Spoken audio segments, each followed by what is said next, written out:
Hey, best off-road bike ever? A lot of people think so. This 16 KTM 350 XCF is an extremely good bike. I picked up a good used one. I'm going to be putting some time on it. We've already done a few key mods before we go trail riding. This KTM 350 XCF comes as it's basically a motocross bike with off-road touches. So it has the wider ratio transmission, 18-inch rear wheel, comes with hand shield stock, a kickstand. Those are some of the key differences. For 2017, it's going to be a similar bike, but with air forks added. So a very good, proven bike, raced by all the top guys off-road right now. Seems to be one of the most popular bikes. This and a KTM 300 are kind of the choice for off-road guys, trail riding and racing. Trail riding guys tend to gravitate more towards the two-stroke. Guys racing more the 350. So we're going to be riding this for a while. We're hoping to get a 300 in the future to kind of do some direct comparisons. So this bike was a bit beat up. It only had about 30 hours on it, but they already had an FMF pipe on here. She was a bit beat up through the KTM Power Parts. It's their good one. It didn't have the spark arrestor in it. We added that in there from FMF. Added the spark arrestor in there. Bars, we went with our 604 bars from Renthal, fat bars, and we cut the ends just a little bit off, so it'll be a little tighter through the woods. We do a lot of tight riding. And then we have the new Ultra handguards from Cycra. Their new Pro Ultra Bend are really good protection and look really cool. Okay, so we really wanted to pick some durability mods for this thing. They already had the Cycra KTM skid plate, which you got to have a skid plate if you're going to be off-road riding, especially in rocky conditions, to protect the frame and the engine. We went ahead and added radiator braces from Trail Tech. These bolt right onto the radiators. In our case, our radiators, our stock ones, were already bent. The guy had already laid it down a couple times, once at least on each side, smashed them in. Luckily, the Trail Tech guards still went on, a little bit tough to fit in there, but we got them on.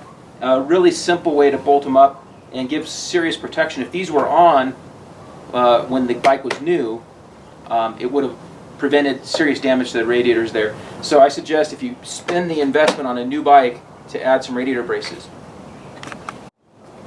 Since this is really a high-performance motocross bike, it really should have a fan. Most off-road bikes that are bigger bore like this bike come with a fan. Trail Tech makes a really cool fan for this thing.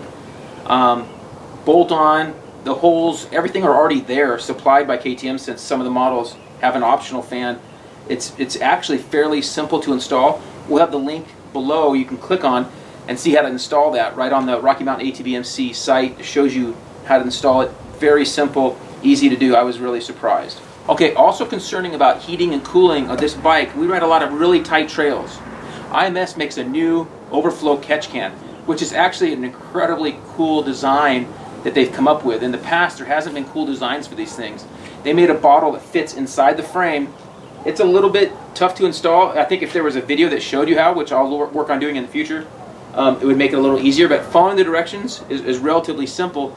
Fits into the frame. You do have to drill one little hole into your frame.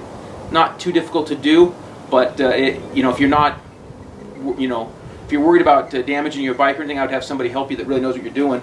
It has some good measuring tools, some calipers, but it's a relatively simple install, and it uses existing holes in the frame to route the hoses. A lot of the top teams, motocross and off-road pro racers, are running these catch cans. So now with those basic mods on there, the catch can, the fan, the radiator guards, we've got our spark arrestor in, our bars we like. We're going to go put some more time on this thing and see what we think of this bike.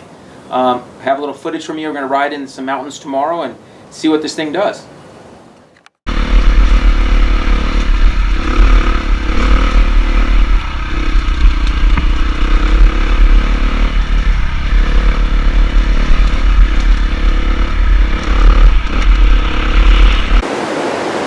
Hey, we're back here with this KTM 350 XCF. Such a cool bike. So I've gotten a couple short rides on it. Got a big ride on it today.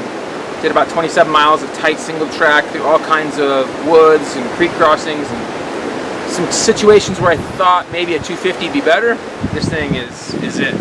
I think a 450 would probably be way too much for me for sure, but the 350, now they've got this bike down in the weight to where it's more like a 250. The thing does really well. So all we did to this thing, all those mods we already talked about, and we also added on a good used front tire. We put an MX-51 on there that we had laying around for trail riding in these rocky conditions. conditions, we'll run whatever good used front tire we have off a motocross bike on there, since it tears away and it's so hard on it. On the rear we have our GP 803 Dunlop Trials tire. That thing's really good, works awesome on the trail. So we also added a new chain and sprockets. The stock chain was shot, so was the stock rear sprocket. They were shot, so we upgraded those to a Renthal twin ring, and we got the primary drive O-ring chain. Off-road bike, you gotta have an O-ring chain, tiny bit heavier, but it lasts a long time. So this bike is amazing, and do I think this is the best off-road bike? Right now I'd say it probably is. It's gonna probably be between this and a KTM 300.